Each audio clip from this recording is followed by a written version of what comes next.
AP రాష్ట్రానికి సంబంధించి సోమవారం మధ్యాహ్నం అయితే ఏపీ రాష్ట్రానికి సంబంధించిన సీఎంని డిప్యూటీ సీఎం పవన్ కళ్యాణ్ అయితే కలవడం జరిగింది. ఆయన అక్కడికి వెళ్ళిన తర్వాత 2.5 గంటల పాటు వాళ్ళిద్దరూ మాట్లాడుకున్నారట. అయితే ఏపీ రాష్ట్రంలో మొన్న కాకినాడ పోర్టు విషయాన్ని గురించి అక్కడ జరిగింది ఏంటి, అసలు దానికి సంబంధించి అక్కడ ఏమేం ప్రాబ్లమ్స్ ఉన్నాయి, వాటిని మనం ఎలా తొందరగా పరిష్కరించగలుగుతాం, వీటి గురించి, దాని తర్వాత ఏపీ రాష్ట్ర భద్రత గురించి, అదే కాకుండా ఢిల్లీ పర్యటనకి వెళ్ళొచ్చారు కదా, అక్కడ పరిస్థితి ఎలా ఉంది, మీరు అడిగిన వాటి అన్నిటికీ సంబంధించి వాళ్ళు ఏమైనా స్పందన ఇచ్చారా అంటే నీటి సమస్యల గురించి, అదే క్రమంలో ఎక్కడెక్కడ ఏమేమి ప్రాబ్లమ్స్ ఉన్నాయి, రైల్వేస్కి సంబంధించి వీటన్నిటి గురించి కూడా ఆయన మాట్లాడారు అక్కడ.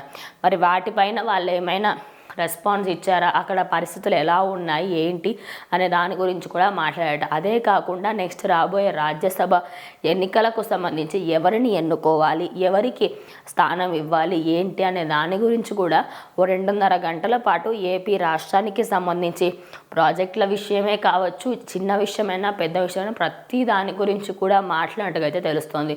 సో అఫీషియల్గా అయితే ఇంకా ఏమీ అనౌన్స్మెంట్ అయితే బయటకు వెళ్ళలేదు, కానీ జనాలు మాత్రం ఫుల్ హ్యాపీగా ఉన్నారు అనుకోవచ్చు. ఢిల్లీ పర్యటనకి నుంచి రాగానే ఆయన కాకినాడ పోర్టుకు వెళ్ళడం, అక్కడ వెంటనే ఏదైతే షిప్ దొరికిందో దాన్ని సీజ్ చేయడం, దాని తర్వాత ఏదైనా ప్రెజర్ వస్తే నేను చూసుకుంటానన్న ధైర్యం ఇవ్వడం, ఇలా ఆయన చెప్పడమే కాకుండా అసలు ఆ డెసిషన్ ఎందుకు తీసుకోవాల్సి వచ్చింది దానికి కూడా చంద్రబాబు నాయుడు గారికి ఆయన అయితే ఫుల్ క్లారిటీ ఇచ్చారన్నట్టుగా కూడా తెలుస్తోంది.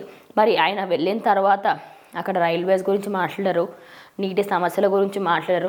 మరి వాటిపైన అటు సెంట్రల్ గవర్నమెంట్ ఏమైనా చర్యలు తీసుకోబోతుందా, వాటన్నిటి గురించి కూడా అఫీషియల్గా అటు పవన్ కళ్యాణ్ ఒక ప్రెస్ మీట్ పెట్టి ఆయన చెప్తే బాగుంటుందని జనాలు కూడా ఫీల్ అవుతున్నారు. సో చూద్దాం, మరి ఇంకొద్ది రోజుల్లో ఆయన దీనిపైన ఏమైనా మాట్లాడతారేమో, అఫీషియల్గా చూడాలి.